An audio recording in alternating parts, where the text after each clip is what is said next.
Hey guys, and welcome back. My name, as usual, is Jared Furs, your Brentwood campus student ministry pastor, along with... Wow, hold on, let me take my gumballs out. Oh, all right. Wow, I gotta say, Jared, you are looking way more handsome this week. Oh, thank you. Also, your muscles are looking a lot more defined, hair a lot better. I've been hitting the Quest bars pretty hard. Wow, I don't know what changed in a week, but you are looking phenomenal. I appreciate that. Yeah, wow. Absolutely. You guys are here to watch our student pastors, just be awesome like they normally are. Especially those of you in Brentwood love to see me. Wow. And I can see why. Yeah. I mean, the hair, the looks, the humor, the relevancy, the coolness. I really, really appreciate it. Wow. I actually am an FCA rep. You are? Fellowship of Christian Athletes. Wow. Because I'm an athlete. I can see why they hired you. I mean, last week I wouldn't have been able to say that because last week you were so unathletic, very uncoordinated. But this week it seems to have all come together for you. Maybe you just hit a late puberty. Yeah, you do have more hair, so maybe that's the case. And we know that high school students can relate with that. So that's true. You, Jared, you're just a little bit behind on your pubescent years. Thank you. I appreciate that. All right. Well, if you want to see me dominate, here comes a game right now that we have for you between us student pastors, and backed by popular demand, we got a hot wing challenge coming with this game. So I am feeling pretty hungry, so check this out. Hey, what is up, and welcome to another week of CF Students Games. We are doing our Zoom game, and this game this week we have is called Can It Fart? The way this game works is, let's test your fart smarts. Everybody poops, but not every creature farts. We'll show you a picture of an animal, and you have to decide if the creature can fart or if it cannot fart. If you think it farts, you'll answer by holding your nose. If you think it cannot fart, then you make a giant X with your arms. Do you guys understand? Yes, sir. Actually, that was pretty boring, so I kind of tuned out from you. I didn't hear anything you said. So. Perfect. First question. Okay. Oh my gosh. This animal is called a Portuguese man-o-war. Man-o-war. Can it fart? It kind of looks like a jellyfish. I don't know. I'm gonna go. I'm going here. All right. All the answers in. 3, 2, 1. It cannot fart. I touched my eyes on accident, and I touched one of the blazing before, so my eyes are already... Oh, granule. All right. Well, this is our challenge. We are eating blazing wings. All right, let's do this together, fellas. Are you ready? Yes. Here we go. Cheers. 3, Do we eat the whole thing? Hey, do we eat the whole thing? 1. Yeah. Yeah. Oh, so glad I dodged this one. Wow, that was a good call. That was a good call, Todd. That was Wow. good. Oh man. How you guys feeling? I've developed the strength. I can tell by all the milk you have. Oh, You yeah, definitely developed the strength. Let's see if I can. Hey! Can you guys so you can see the animal kind of? I thought we weren't allowed to drink while we're playing this game. Who said that? Hasn't that been one of the rules? Griffin Daniel's definitely going to cheat. Hey, his milk's probably warm anyways. It's been sitting for like 45 minutes. Andy's eating carrots. Oh man. Hey.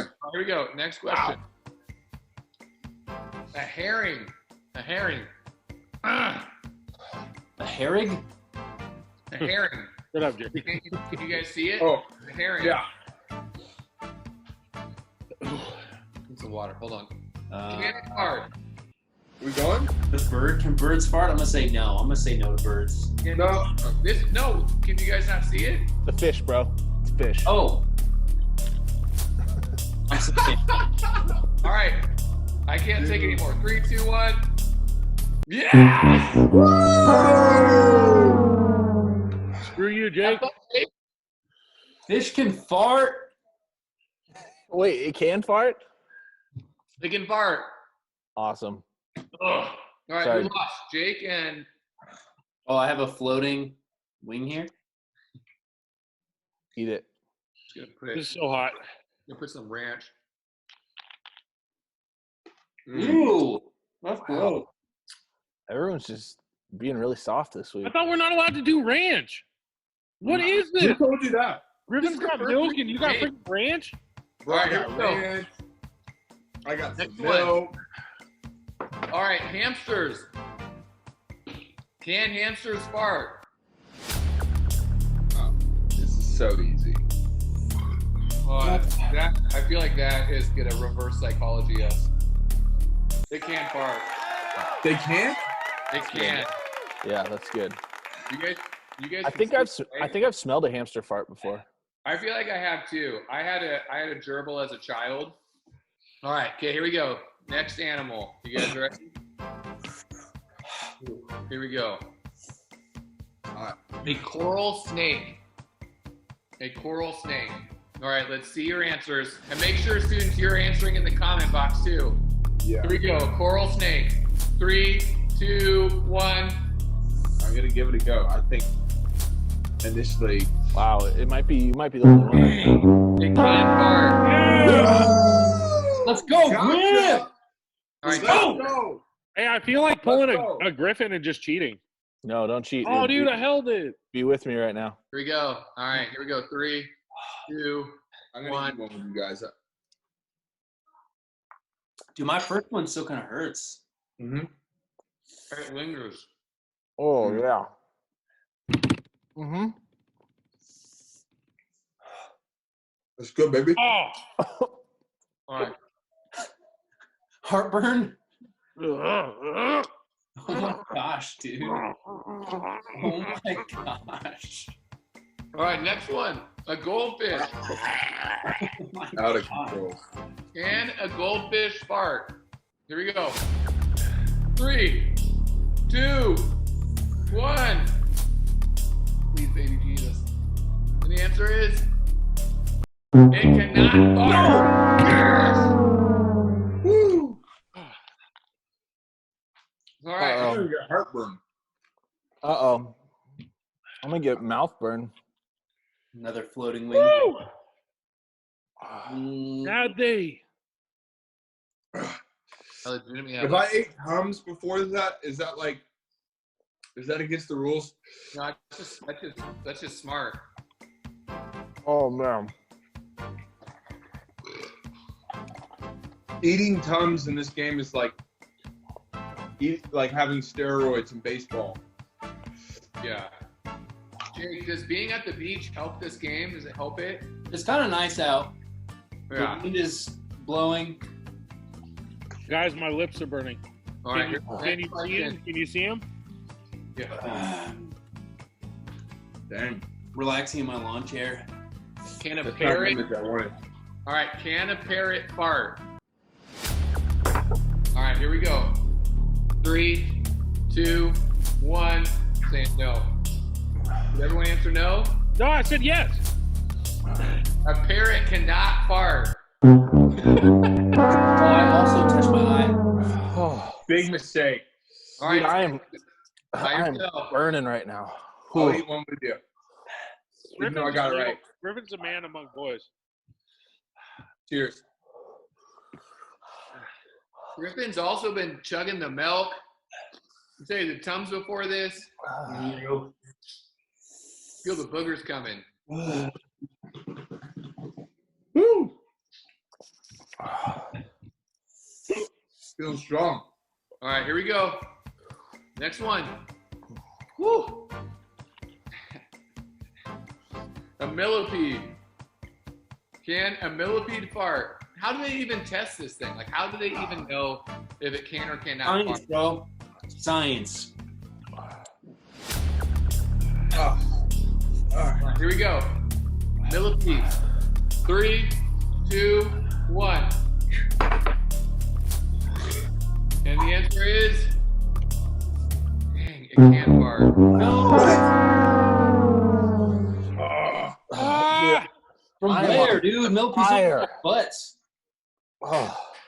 Here we go. 3, 2, 1. I'm ready again. Griff, why are you putting ranch on your?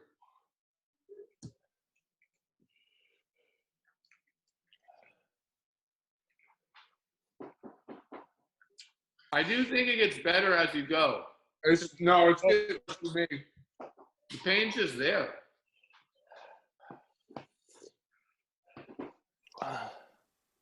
All right, here we go. 2 more questions. All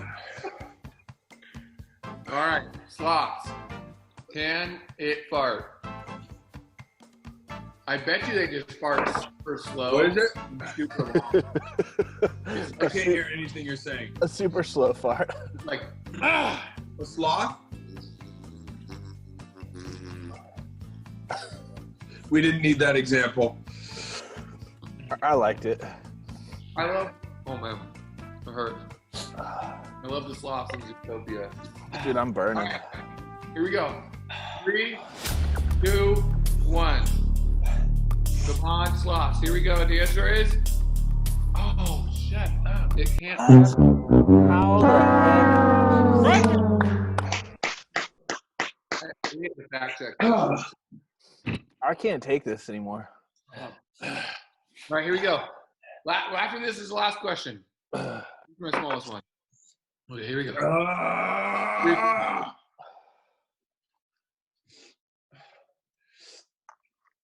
Oh man, My mouth.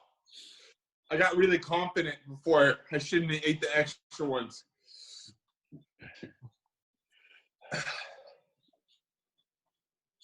my body's rejecting it. Next question. If I get this last one wrong, I'm so sad.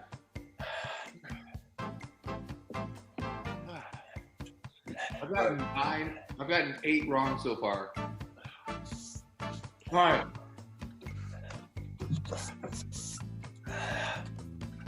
Jake, I'm gonna slap you right now. Okay. Sea anemones. Ah, yeah, got him good. Can a sea anemone fart?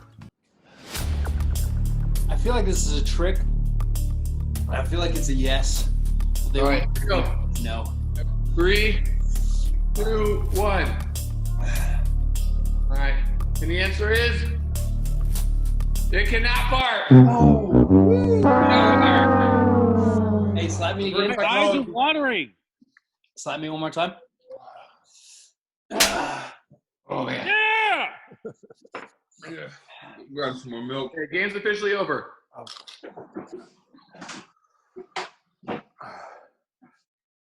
All right, thank you so much for playing with us. I hope you guys learned a lot. No.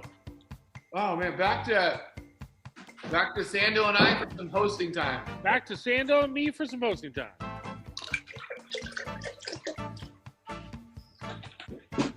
Oh, it hurt. Wow. Oh man, and that game was incredible. As predicted, Jared Furs, myself, was pretty awesome. Yeah, well, it was weird because it almost was like there was a guy who was trying to impersonate you that was also on the call. I was kind of confused about who he was. Right. Kind of reminded me of that guy Skip, and Oh. I'm so sick of that guy. Yeah. I thought we got rid of that guy. And then there was a guy named Gruffin or something in there. He's from Walnut Creek. Oh, the TikTok guy. Gruffin Smoth? Gruffin Smoth? TikTok. Oh, Yeah. we had a celebrity. So Yeah. we had an imposter and a celebrity, but very entertaining game, very delicious game. My mouth is still hot. Oh yeah, I mean, mine was so bad. I actually threw up after the game because I couldn't handle the heat. It was too much for me. Jared, I mean, with the way you've been looking lately, I thought you would have been able to handle anything. So I know, that's I'm kind of still- disappointing. still But Jared, though. your humility, though, wasn't there last week either, but this week definitely as well. Yeah. Okay. Well, we have a new segment that maybe you've seen over the last couple weeks, but if you haven't, it's really a good segment. In fact, it's a great segment. So we're gonna Wow. head to that right now. I'm excited. Let's go. Take it away.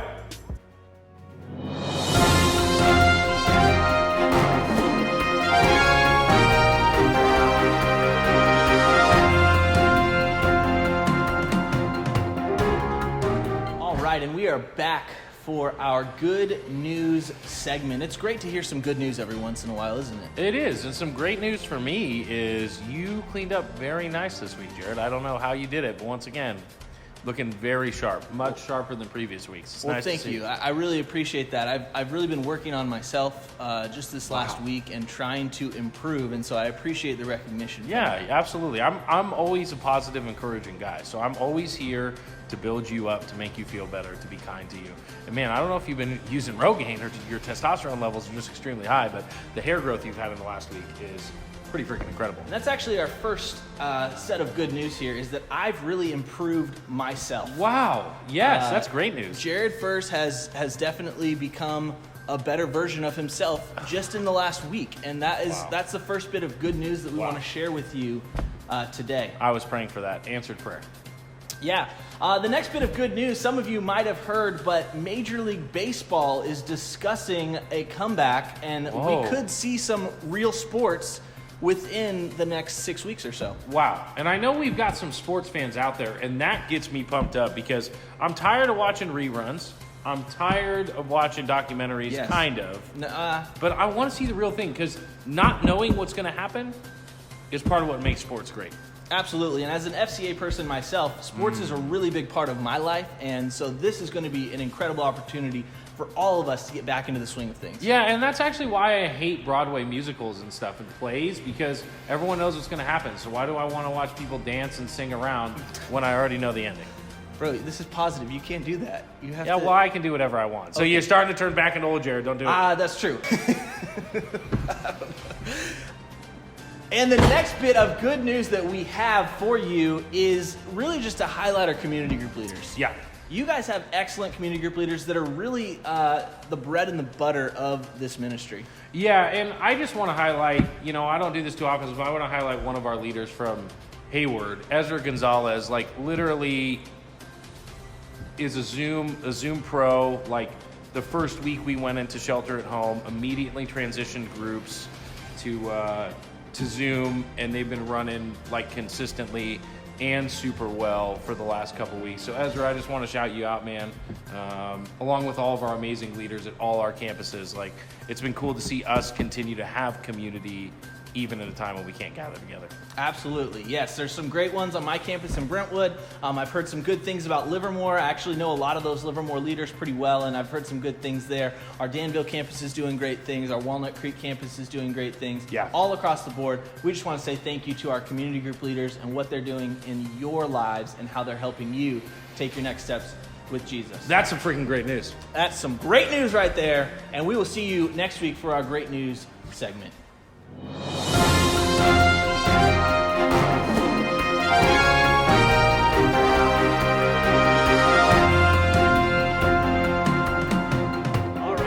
Back from our good news segment. My name is Todd, and this is cool for me sitting in the seat because this is usually Jared here. Yeah. But I get to fill in for him. So. Yeah, I've got mixed emotions right now because Jared and I were really starting to bond this week in a way that we haven't had previous weeks, and so I was hoping to finish it out with him. But at the same time, I'm excited for some new blood here in the seat to be able to build some camaraderie with. Up until this week, you had very little to live up to, but now, given the Jared that we've seen in the early part of this week, you have got a lot to live up to, my friend. Definite big shoes to fill, but we are going to head into our stories series, and I just want to thank you guys for the response that we've gotten from this series.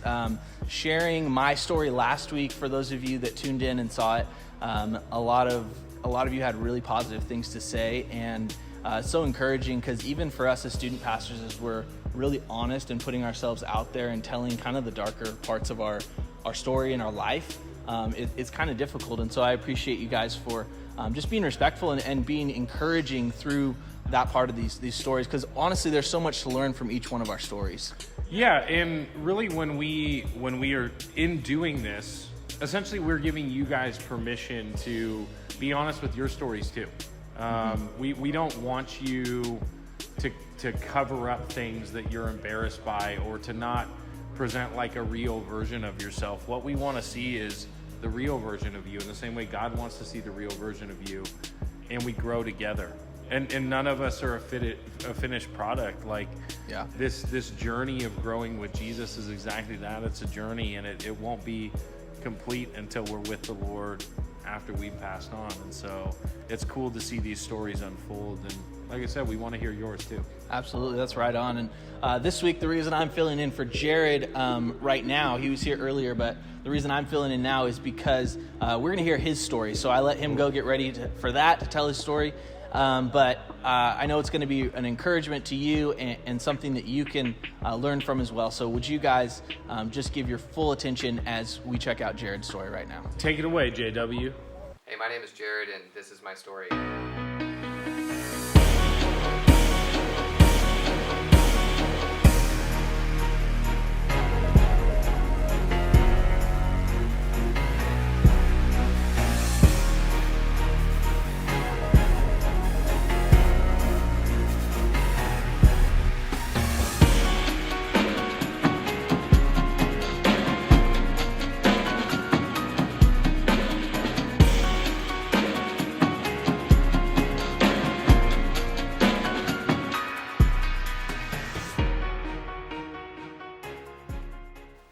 So it was September 30th, 1987, Santa Rosa, California. I was born to Jerry and Twyla Furs in Memorial Hospital. See, I was born to two amazing parents. Both of them loved Jesus and served Jesus. Both of them were pastors' kids themselves, so I always was under the spotlight at my church growing up, being that both of my grandfathers were on staff. This really wasn't cool. This kind of stunk. Everyone knew who I was. Everyone knew my name. Every time I did anything wrong at the church, man, my parents knew immediately about it. Thankfully, though, I had two amazing little sisters, Megan and Tori, and they were just as mischievous and crazy as I am and was. But growing up in Santa Rosa was difficult for me. From a very young age, I struggled in school. I had trouble reading, even talking sometimes. I get numbers mixed up and backwards. And back then, no one knew what ADHD was, really. No one knew what dyslexia was. So I was just given this label of a learning disorder. I was in special education. I would go to these reading classes where they would try to help us learn and read better. And they gave us this thing called Hooked on Phonics that was supposed to magically fix my reading disorder. But the reality is it didn't really do anything. It just made my identity more and more into being this label that was dumb. And honestly, it's something I still struggle with today. This label of being dumb is something I've carried with my entire life, and it's something I've had to fight to keep my identity out of it.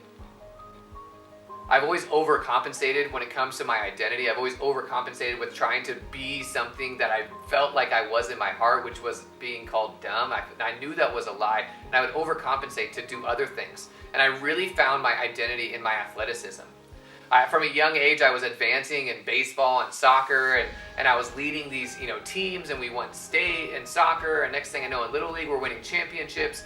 And I remember in Little League, I made the All-Star team every single year.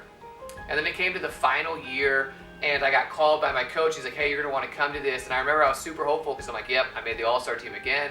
Didn't have my best season, but, I made it. Well, because there were so many kids, and we had so many kids from our team who had already made the All-Star team, I made the actual B All-Star team. And for a kid who found his identity in his athleticism, for a kid who found his full identity and being this jock, it was devastating. It was devastating because of what took place after. And so after I didn't make the All-Star team, I ran out to my dad's truck and I hopped in it, and it started to rain, and I was crying. And I couldn't believe I didn't make the team. I thought I had worked so hard and all these different things. And my dad gets in the car, and here I think my dad is going to comfort me. And my dad looks at me and he goes, Jared, I'm going to be very honest with you. This is the moment in your life when you realize that you're not going to be a professional athlete. You're not good enough to make it. You're not good enough to be a pro baseball player. Jared, you probably aren't going to be a pro athlete, and I think you just need to understand that. Now, as a little kid, I think I was in 5th grade at this time, this devastated me. This devastated me because this reaffirmed this unworthiness, this stupid, this dumb, even though it had nothing to do with it. It just was like, maybe I'm not smart enough to be a pro athlete. Maybe I'm just too dumb to understand why I didn't make this team. So like any other insecure little boy, I overcompensated. I worked harder. Man, I tried so hard on that all-star team. When we scrimmaged the A all-star team, guess what? We won. And we won because I cheated. I did everything I could to make it happen. I even hit 2 players on the other team because I was so mad that I didn't make it, the A team. The next year, I took up BMX racing. And I was like, I'm going to work hard. I got on my little Huffy bike. I started training. My very first race, I took 3rd place. My second race, I took 1st place. And I took 1st place consecutively in the beginner round for 9 weeks, where I moved up to intermediate. I lost 1 race as an intermediate again. And then I won the rest of them, where I then became pro. Now this time I got sponsored by Schwinn. I got sponsored by Mike and Ike's. I got sponsored by this weird thing called Tang. It was like this space energy drink thing where it was like orange. It was really weird. Got sponsored by Answered Fork and a bunch of other things. I was meeting professional X Game players and being invited to different things. And I had made it as a pro athlete, or at least I thought in my mind. In the ABA, I was in magazines. I have these little like trophies, still fill my garage. And then I was done. Like I made it to the top and it didn't fulfill anything. And I just realized that like maybe BMX isn't what it is. My passion died and I moved on to the next thing to fulfill this void of making me not feel dumb. And that was football. Now, just to clarify too, football was one of many other things that I used to compensate feeling dumb. I mean, I literally became funny because I thought if I was funny, well, you can't be funny and dumb. And when you misread a word in school or you don't know what the word is, so you say something inappropriate and you get a cheap laugh, well, guess what? You're not the dumb kid anymore. Now you're the funny, you're the class clown. And so when it became to football is a very complex sport and it's super difficult to understand. But after a while, I got the hang of it and I really started to progress fast in football as well. Not because of me, but as a team, we went very far in state. And we're 1 game away from nationals. The next year it was the same thing. We had a very successful team. I started to form bonds and relationships and really started to take and grow in this love for football and realize like I was good. My identity was no longer being dumb. My identity was now found in football. I even started to take these principles that I was learning in football of hard work and dedication and applying it to school. Because guess what? Like I may not be able to read, and honestly up until this point I never read anything, but I could fake it and I could work harder than anyone else to make a good grade. Football continued to progress and I got better and better. I got injured so bad one year, I had appendicitis that had nothing to do with football, and it took me out of the sport I love and out of my identity. The next year I came back and I was ready to play again, and it was like 2 weeks into practice and I shattered my wrist. I broke it. I knew something was wrong, but I kept playing, and about a week later the pain was too bad where I had to go to the doctor and they had to surgically put my left wrist back together. Now you would think that this would stop me, and it kind of did, but the thing, when you're not playing sports, but you kind of eat like you are, you start to get fat. And I gained a lot of weight. I was still short. I was about 5'2". I was about 170 pounds-ish. But I had size 13 feet, so I was literally a walking Frodo Baggins. I was like a hobbit walking around high school, and I was starting to get made fun of and bullied again. You know, just chubby as all get up with stretch marks and slow, and he's tripping because he has big feet. And I just, man, it was the worst year of my life, my freshman year of high school. And the thing, too, that started creeping back in is this insecurity that I've been trying to cover up for so long of being dumb. I didn't test well into high school, so I was actually put in English for Spanish speakers. Most of my class being kids who didn't even speak English, it really started to reaffirm this belief and this struggle that I was having that I was not good enough, I was not smart enough. I really found a home in church, though, in late middle school and high school. I started to feel love and community, and I started to realize that my identity was not found in being what the world had told me, what education had told me, which was dumb. It was actually in Christ.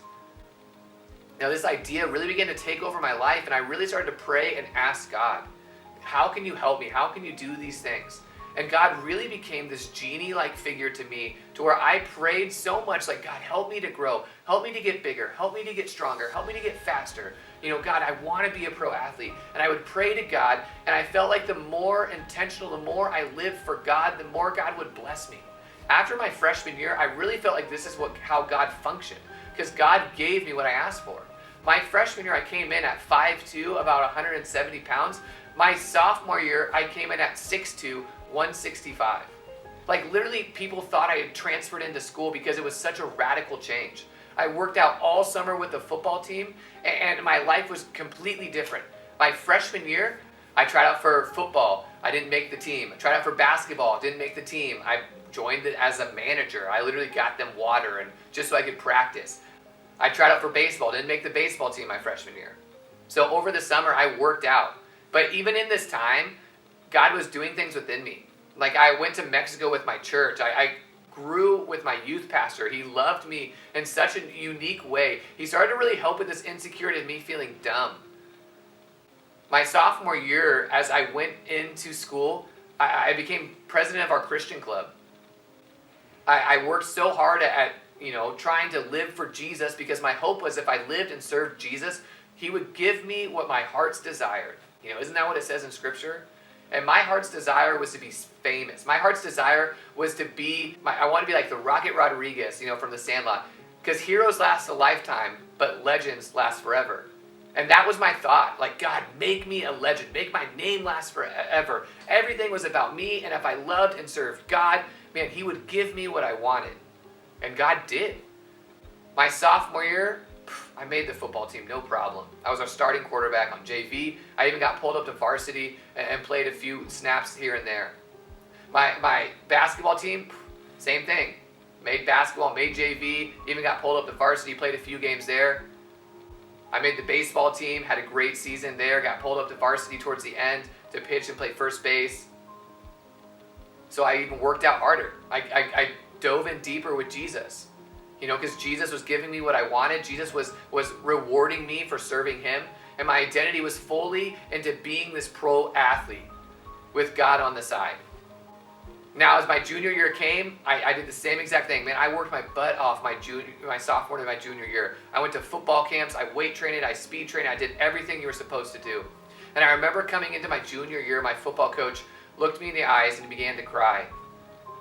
Because I don't know if I told you this, but my football coaches had actually been my very first Pop Warner coaches and had moved with us up every single year. So the relationships I had with my coaches were like a father. And he said, Jared, I know you've been working so hard, but we're going to have to ask you to go to JV. And this devastated me. I had worked so hard. I was wanting to compete for the job, but I knew I wasn't as good as the starting varsity quarterback. Greg Alexander. He was that kid in middle school who hit puberty before everyone else. He was 6'4", just yoked. He could throw a football 75 yards from a knee. The guy was a stud. He went to a junior college, broke every junior college record when it came to touchdowns. Then he got a full ride to the University of Hawaii where he actually led the NCAA in passing yards before he blew out his knee. I knew I wasn't as good as Greg, but I thought, I'm smarter. I'll work harder than him. I'll do what it takes. But when my coach told me, hey, you have to go down to JV, I was devastated.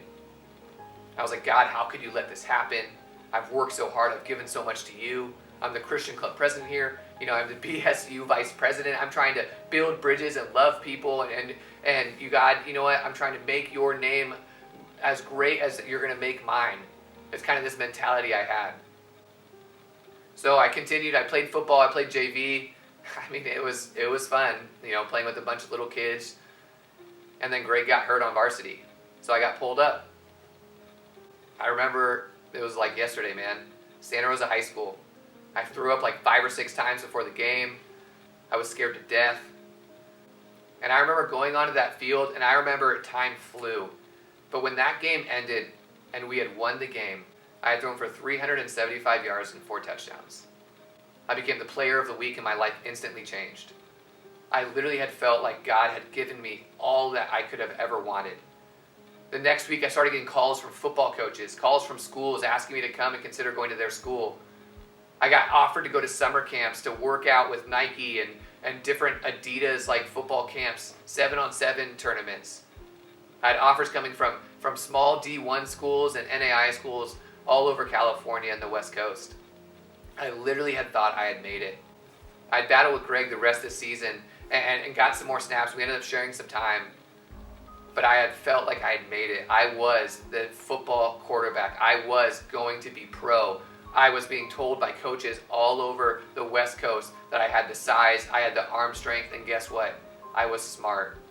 that summer I went to the Philippines on a mission trip and served God and did these things, and I was still living for Jesus because God had given me everything I wanted. So I was a scholar athlete. I was making all of these different, names for myself all over the place. And coming into my senior year, I thought I had it.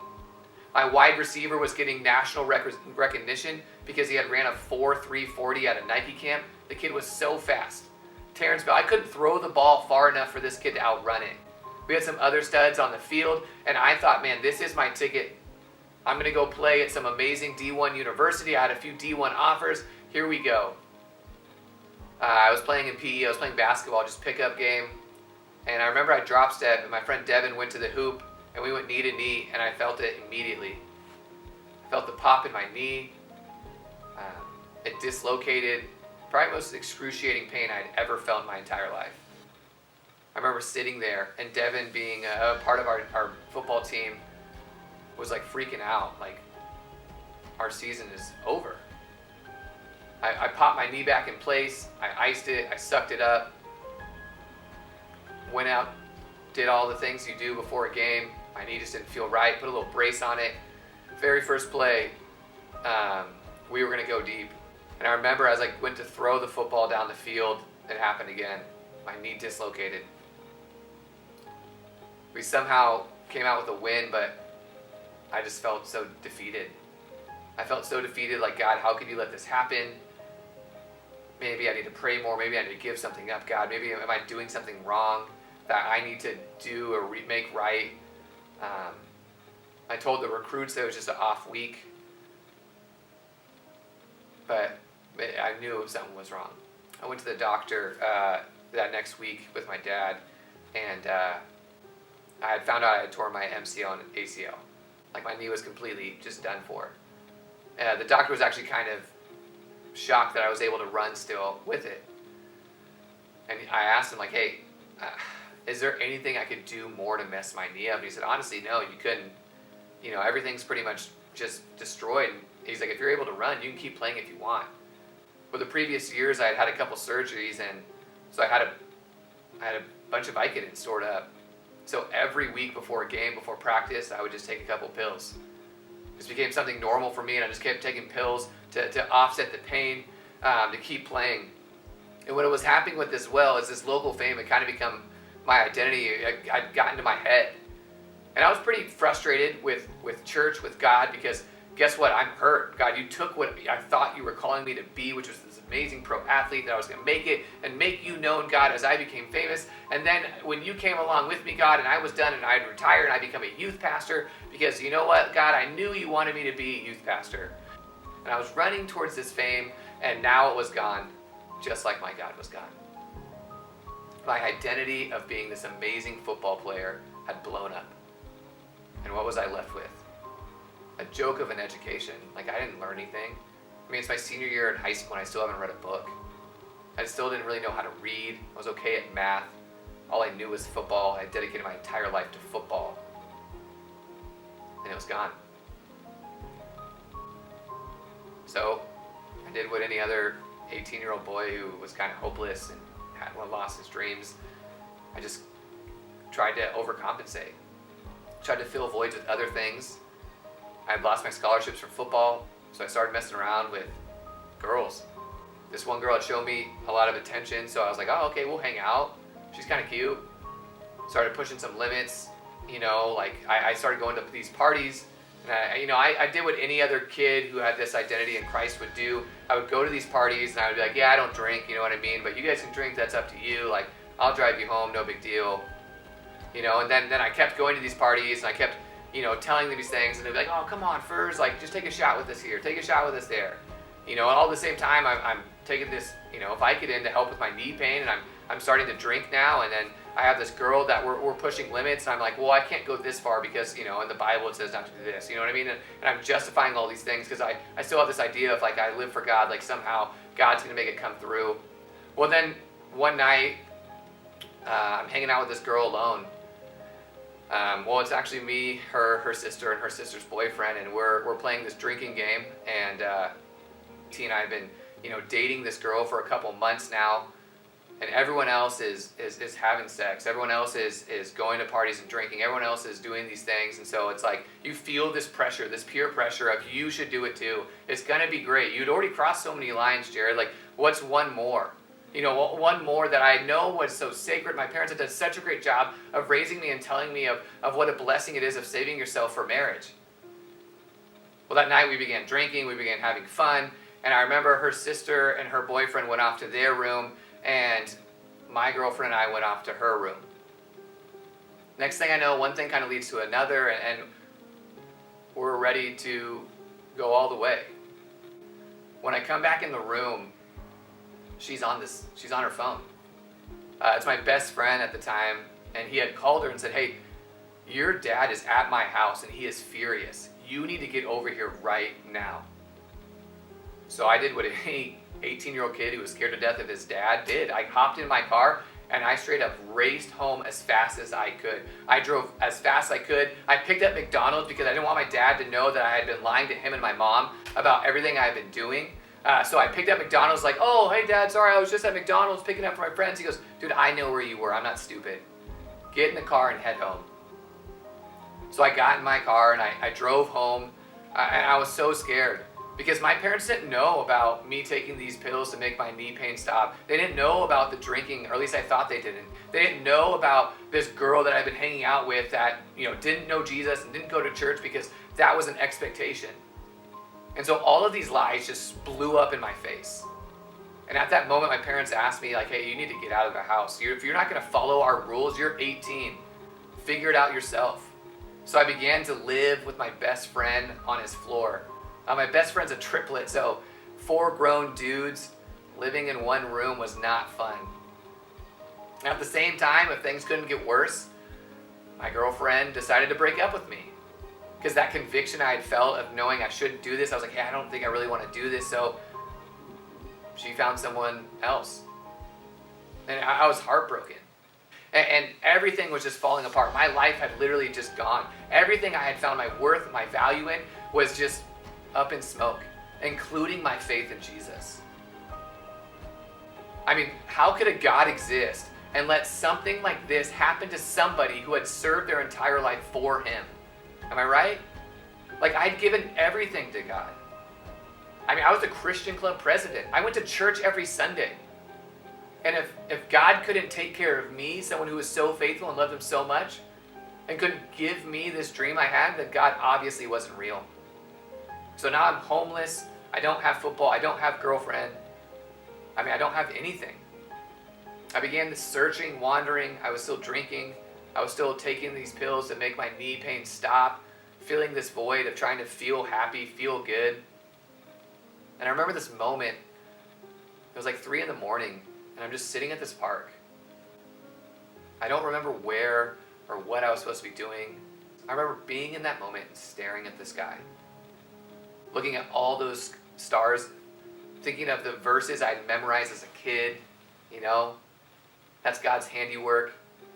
And I remember crying out and being like, "God, if you're real, then fix my life, God. God, fix it. Just make it better. Like, this can't be how my life was supposed to turn out." I remember getting in a fat argument with my parents, and the main thing was, "Jared, you had lost your joy. There's something wrong with you." And I remember telling them, like, "Yeah, my joy is gone. Football is gone. My dreams are gone. My life is gone. I have nothing."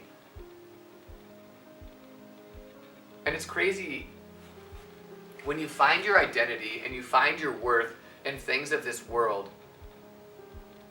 you kind of have to lose it to find yourself, right? It brought me to this Bible verse, 2 Corinthians 5:17. It says, "Therefore, if anyone is in Christ, they are a new creation. The new has come and the old has gone." My identity for years was not found in God. My identity was found in all of these other things, trying to replace these insecurities of inadequacy and being dumb, filling it with football and feeling that I was good. I was great at something. And as soon as my identity was not found in one of these earthly things, and I had no identity, I cried out to God. And I wish I could say there was like this radical moment. I wish I could say that everything the next day turned around and was better, but it wasn't. I moved back in with my parents, and my parents had a lot of strict rules. They really set down the law on me. I had a curfew, I had to go to church, I had to go to youth group, and I had to get a job, start paying rent. So I started looking for a job.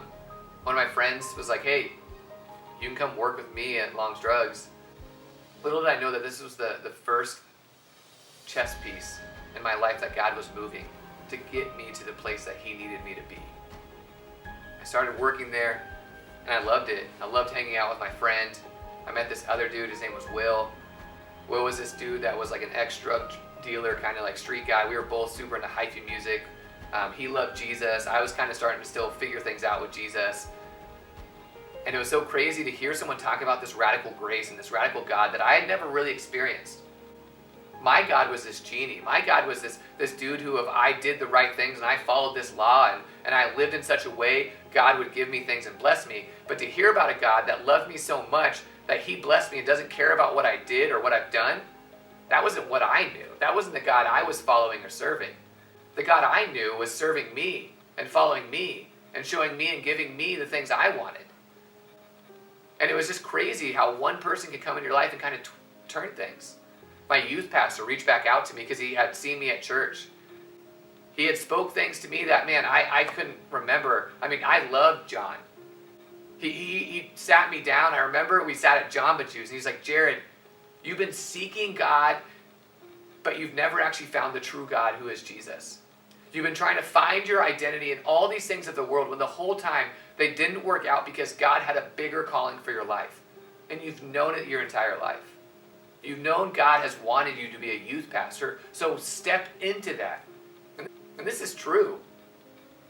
I remember as a young kid, like feeling like God was calling me into ministry, but I didn't want to do it being a grand pastor's kid. I saw the difficulties that pastors experience, the ups and downs, the not making money. I wanted to be famous. I wanted to be this hero. And then I would serve Jesus. But God had different plans. After my senior year, I only got one scholarship, and it was to the local junior college. Luckily, the football coaches knew who I was because I'd grown up in the area, and they had coached my cousin. And they were like, hey, we can offer you a partial scholarship to come here to play football. But here's the catch. The swim coach wants you to swim too. And I was like, all right, whatever. I'll do anything to keep playing football. I'll do anything to get a free education. Let's do it. So I had my football classes, and then those conflicted with the swimming classes, so I got put in the women's water polo. Now, I know all you dudes are thinking like, oh yeah, that's sick. You know, no, that was not sick. Like, if you've ever met a female water polo player, the first thing are, those women are jacked, and they scratch, they claw, they don't care. Like, the things that happen under the water are nuts. And I remember, like, literally feeling like I was going to drown in this class. But this was like the other chess piece that had just moved because God did something that I didn't see coming. Now, the women's water polo coach at the junior college was actually one of the advisors for FCA. Now, I convinced my best friend to take women's water polo with me because I told him, hey, we'd be with a bunch of chicks in a pool. Like, what could go wrong? Well, a lot of things went wrong. But this teacher, coach, advisor, man, she started talking to me about Jesus. She started sharing Jesus with me. She found out I went to church. She found out I was interested in being a pastor now. And she started calling these things out in me and encouraging me to go to FCA, encouraged me to step out for my faith and share my faith. But at this time, I was really like, yeah, okay, yeah, Jesus, all right, you know. But in the back of my mind, I'm like, I don't know if I want to go down this path of betrayal again. So I really had one foot in and one foot out with Jesus. I mean, yes, I was still drinking. Yes, I was still, you know, taking these pills to make my knee feel better, you know. But at the same time, like, I was like, all right, I'm learning about this God, but he was different than the God I originally knew. So I got a phone call one day, and it was from Simpson University. And they offered me a basketball scholarship. And they said, hey, we have a degree in youth ministry, and we heard that you want to study that. Would you consider coming playing at Simpson? So I was like, shoot, like, I'll do anything to play some sports. I couldn't keep up with football. My knee just wasn't healing. I was putting on so much weight playing football and working out there, and I just wasn't what I was. I kept dropping down on the depth chart. I mean, I was like 4th or 5th at quarterback, and it just wasn't working out. So I'm like, I'm going to go play basketball. So I moved up to Simpson. But the thing that I moved up to Simpson with was the same bad habits. Here I am studying youth ministry, studying to be this pastor, but yet at the same time, I'm still drinking, I'm still partying, I'm still messing around with girls. And this continued. I continued to kind of have one foot in with God and one foot out. And something started happening. It happened pretty soon when I went to Reading, and I remember it clear as day as I began to have this dream, and it was reoccurring. Every night I'd have this dream that I was in a boxing match. I'd have this dream that I was in this boxing match and I had my gloves on and God is behind me and he's saying like, get him, and there's Satan in front of me and I'm just beating Satan up. Like I'm just hitting him as hard as I can and I'm punching him as hard as I can. I'm like, God, look at me, look at all I'm doing. Like I'm beating him up, you know, and God's like, yeah, you're doing it. Well, you know, I kept having this dream for a while and I remember I went to this class. And my teacher sat me across from different people that we didn't know, and we were going to pray for each other. And I sat across from this chick that I had no idea who she was. Her name was Becca Yang, and we were told we needed to pray for each other. I was like, all right, you know, I'll go first, and I'll pray for you, Becca. And she's like, oh, okay. And I laid down some spiritual truth. You know what I mean? I was quoting Bible verses. I had like 5 different, you know, names for Jesus in there. It was a solid prayer. Wrapped it up with this amazing bow called Amen, and she was blown away. She's like, oh, thanks, Jared. Thank you so much. And I'm like, you're welcome. I'm going to be a pastor someday. Well, then Becca begins to pray for me. She stops and she goes, Jared, I'm having this vision of you in a boxing ring. And you're sitting there and you're fighting this person and you're beating him up and you think that you're just killing it and you're looking back as if you're doing something good. But the reality is what you're fighting is Jesus. You're fighting Jesus. He's in the middle of this boxing ring on his knees with his arms open saying, Jared, I want all of you. I want everything. And you're turning and you're looking back at your past life and you're saying, man, but this is so good. And God is saying, no, Jared, I want all of you. Man, I lost it. I still get goosebumps. I still get teary-eyed because it was such a powerful moment where it was so true. The reality is God wanted all of me. God wanted my entire life. But yet, my entire life, my identity was trying to be famous, trying to be somebody, trying to overcome this insecurity of I'm not dumb, I'm smart, you know, I am somebody, I can be somebody. When the reality is God saying, no. Like, Jared, I just want you for who you are. I love you. I created you. You're my masterpiece. And still, at that moment, I would love to say that my life was radically different again. But no, I was like Jacob. Like, literally, I was like Jacob. From the beginning of Jacob's life in the Old Testament, you see this guy who's this deceiver, this heel grabber, who knows of God, but isn't fully given his life to God. And yet Jacob meets God in the cave and he wrestles with God and he has this experience with God. And when he's done with it, God blesses him and changes his name to Israel. God met me at Simpson University on that cafeteria deck and Becca Yang prayed and spoke into my life only the way God could do. And it blew me away. But yet, I was like, God, I don't know. I still doubted. I still struggled. My identity was like still torn. And I'd love to say that this is something that I've fully come to completion. But the reality is God is still moving and working in my life and in my identity. The rest of my year, and I'd love to tell my entire story of what God did after that, because God shows up in some amazing ways. But if your identity is not fully found in who God says you are, you're going to have this internal identity struggle your entire life. Because guess what? God doesn't want a piece of your life. He wants everything. So as I close in prayer, hang around and sing this song with us, and my hope is that today can be that first chess piece that moves where you give your identity a little bit more to Christ. You give your life fully to what God is calling you to do, to be. God, I thank you.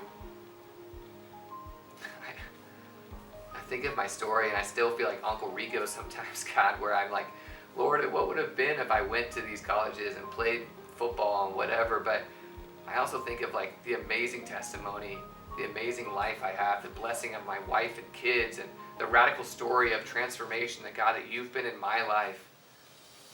And I know I'm far from perfect, God, but I pray that you continue your process of sanctification in my life, making me new each day, helping me become the person you intended me to be, God, that you breathe life into, the masterpiece you call me, removing the insecurities of feeling dumb, feeling stupid, removing the pride of wanting to be a God, wanting to be a legend for my life, God, to be the person that wants to worship you and live within your kingdom mind, live and giving you the praise, God, and you with us today, Lord, in your name, amen.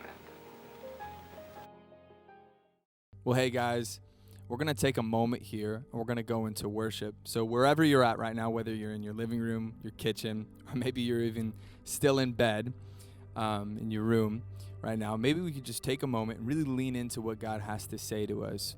I love that we're going through this series called Stories. Maybe God's been speaking to you about what he's done in your life. What kind of story is God writing for you right now? And just pray that maybe this can be a time of reflection for you, just to thank God. Thank God for what he's done in your life, and maybe anticipate and start to believe in faith of what God's going to do in the future.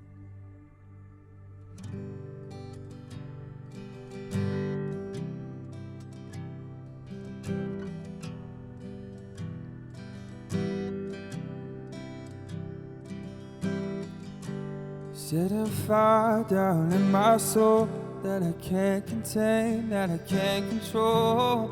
I want more of you, God. I want more of you, God.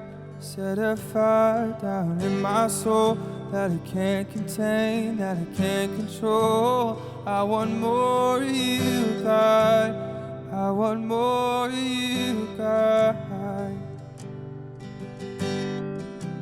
Can't contain, that I can't control. No, no. Set a fire down in my soul that I can't contain, that I can't control. I want more of you, God. I want more of you, God. Set a fire down in my soul that I can't contain, that I can't control. I want more of you, God. I want more of you, God.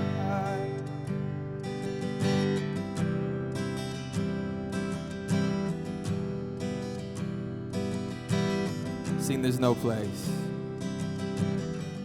No place I'd rather be. No place I'd rather be. No place I'd rather be than here in your love, here in your love. No place I'd rather be. No place I'd rather be. No place I'd rather be than here in your love, here in your love. Set a fire down in my soul that I can't contain, that I can't control. I want more of you, God. I want more of you, God. Set a fire down in my soul that I can't contain, that I can't control. I want more of you, God. I want more of you, God. More of your presence, more of your love. We trust you, God. We trust you. We want more of your love, more of your presence. No place I'd rather be. No place I'd rather be. No place I'd rather be than here in your love, here in your love. No place I'd rather be. No place I'd rather be. No place I'd rather be than here in your love, here in your love. Set a fire down in my soul that I can't contain, that I can't control. I want more of you, God. I want more of you, God.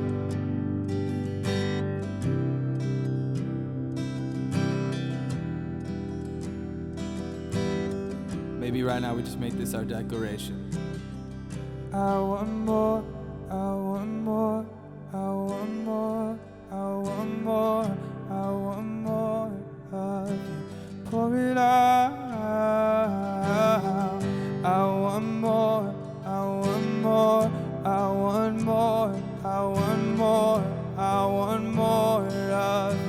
Pour it out. I want more, I want more, I want more, I want more, I want more of you. Pour it out. Set a fire down in my soul that I can't contain, that I can't control. I want more of you, God. I want more of you, God. Set a fire down in my soul that I can't contain, that I can't control. I want more of you, God. I want more of you, God. More of your presence, more of your love. One more time, no place I'd rather be. No place I'd rather be. No place I'd rather be than here in your love, here in your love. Father, we just believe that with all of our hearts, God. That the reason that there's no place that we would rather be than in your arms, in your presence, in your love, God, is because you're faithful, you are consistent, and you give us everything that we need, God. So we trust you. Even in the middle of a pandemic, God, we trust you. We love you so much. We believe in what you've done in the past, God, but also we anticipate and believe that our story is not done. It's not finished. We love you. We trust you. We give you all that we are. In your name, Jesus. Amen.